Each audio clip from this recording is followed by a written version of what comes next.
ನೋಡಿ ಈಗ ನೆಕ್ಸ್ಟ್ ನಿನ್ನೆ ಇನ್ನೊಂದು ಅದೇ ಟೈಮಿಗೆ ಸಮೀರ್ MD ಅವರ ಪೂರ್ತಿ ಮನೆಯನ್ನು ಸುತ್ತುವರೆದಿದ್ದಾರೆ. ನಿನ್ನೆ ಬೆಂಗಳೂರಿನಲ್ಲಿ ಧರ್ಮಸ್ಥಳದ ಪೊಲೀಸರು, ಬೆಂಗಳೂರು ಪೊಲೀಸರು ಸಮೀರ್ MD ಮನೆಯನ್ನು ಕಂಟಿನ್ಯೂಸ್ 4-5 ಅವರ್ಸ್ ಸುತ್ತುವರೆದಿದ್ದಾರೆ.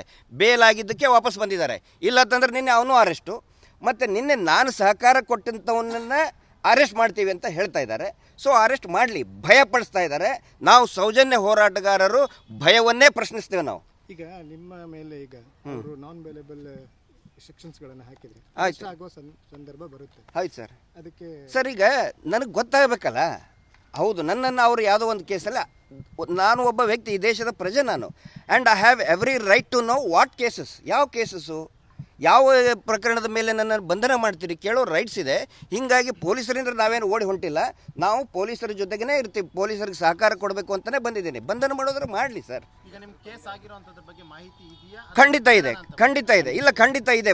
ಖಚಿತ ಮಾಹಿತಿ ಇದ್ದಿದ್ದಕ್ಕೇ ನಾನು ಇಲ್ಲಿ ಆ ಒಂದು ಇದರ ಮೇಲೆ ತಮ್ಮ ಮುಂದೆ ನಾನು ಮಾತಾಡ್ತಾ ಇದ್ದೇನೆ. ಯಾವುದೋ ಊಹಾಪೋಹ ಅಲ್ಲ. ಅದಕ್ಕೆ ನಾವು ಬೆಳಗ್ಗೆನೂ ಕೂಡ ಸಂಬಂಧಪಟ್ಟಂಥ ಅಧಿಕಾರಿಗಳಿಗೆ ಹೇಳಿದ್ವಿ ಏನು ಕೇಸಸ್ಸು. ಹೌದು, ಕೇಸ್ ಆಗಿದೆ ಅಂತ ಹೇಳಿದ್ದಾರೆ. ನೋಡೋಣ. ಕಳೆದ 20 ದಿನಗಳಿಂದ ಎಷ್ಟು ಪ್ರಕರಣಗಳು ನಿಮ್ಮ ಮೇಲೆ ದಾಖಲಾಗಿದೆ ಸರ್? ನಿನ್ನಿಲ್ದ ಮೊನ್ನೆನೂ ಕೂಡ ಬೆಳಿಗ್ಗೆ 1:30ವರೆಗೆ ನಂದು ಎನ್ಕ್ವೈರಿ 4 ಕೇಸು ಕಂಟಿನ್ಯೂಸ್, 4 ಎಲ್ಲವೂ ಕೂಡ ಫೇಕ್ ಕೇಸ್. 4 ಕೇಸ್ FIR ಮಾಡಿದ್ದಾರೆ, ರಿಜಿಸ್ಟರ್ ಆಗಿದೆ.